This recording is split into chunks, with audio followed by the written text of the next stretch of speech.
life so far in Okinawa has been like a roller coaster, trying to figure out what we're going to do. But I'm going to start talking to you more about the culture I'm experiencing um, with with my husband. We're both American. We're non-military, and we're in Okinawa. So what's it like in Okinawa?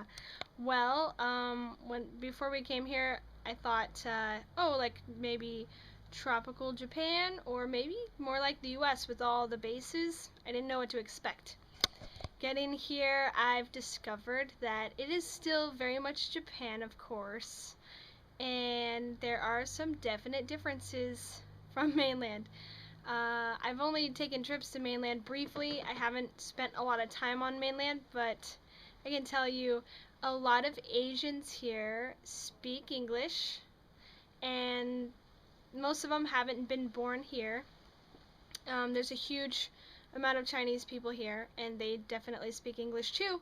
So if you're walking around and you see somebody, don't just talk about them or say, hey, look at that backpack, or like, what are they wearing, why is their hair like that? Don't act like that. And I see a lot of, I don't want to say white people, I see a lot of foreigners do that. And it just makes us all look like assholes, because then it just makes you look judgmental, because people here in this culture, they don't do that. They don't just like make a scene or raise their voice like, hey, do you see that person over there? They don't do that. They try everything they can to remain peaceful, even if they don't like somebody. It's really hard for them to make a scene.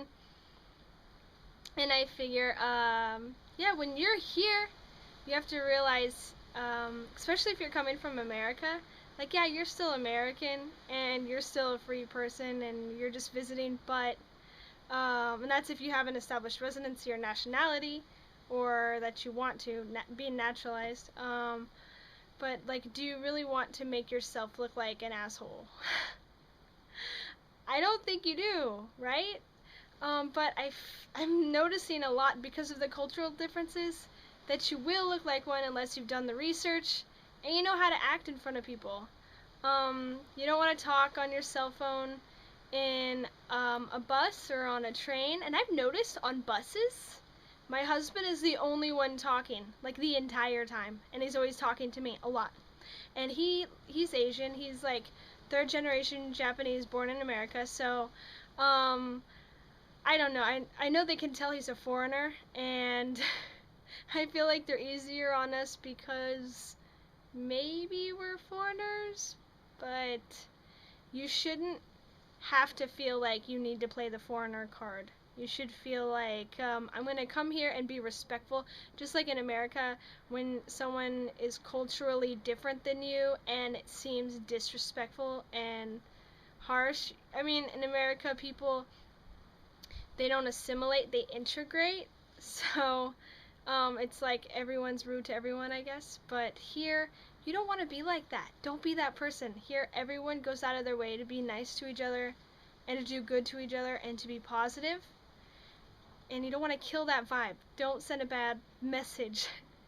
Japan is definitely an amazing place, and it's not something that you want to change for yourself. You don't want to ruin your own experience. How else can I say that? I have noticed if you do wear your emotions on your sleeve and you go out and you're in a bad mood, and, oh, like my car didn't start today and I have to do all this walking or something, like someone else that's having a worse time than you is not going to behave that way, and seeing you do that just doesn't,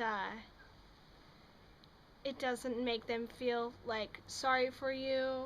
It just makes them think like, wow, you're really weird for complaining so much. What else?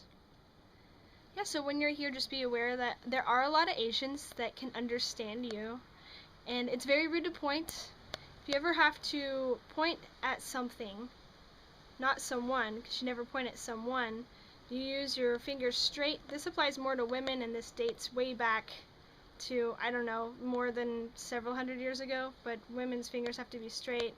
You usually don't use your thumb. Kind of like what you see any type of hospitality style job will train you to do in America as well. And you just point. You point with the tips of your fingers, but you're not going to do one finger. You're not going to point at anything, anyone. And if you ever point at yourself to make sure someone understands that you're talking about yourself, you point at your nose. And a lot of times when people are asking, are you talking about me? And they're Japanese, they point at their nose, like, me? So pointing at yourself like this, that's confusing. Also, another gesture, this is come here. This is not go away. You see someone do this, they're not telling you to go away. So you don't have to get upset and be like, oh, they don't like me, and walk away. They want you to come closer. And in Japan, personal space doesn't always mean exactly the same thing. Of course, you hear scary stories all the time on subway cars and stuff about people getting packed too close or thinking that they're packed when someone's like up against them, which is just horrible. Sounds scary. But no, aside from that, if someone is standing close to you, it just means that they're showing you that they're listening and that they care about you, and it's not like a creepy come on thing. So if you have a really big personal bubble, it's going to appear awkward, like you're distancing them from you and that you have something against them. That's just the Eastern culture way. I mean, it's not just in Japan that's like that. And in Japan, they're never going to tell you if you say something and it's just incredibly wrong. They're not going to tell you unless you ask them. Unless you ask them, like, sincerely, and you know them well enough, they're just going to praise you for, like, knowing how to speak any Japanese at all. They're going to say, wow, that's amazing, you speak well.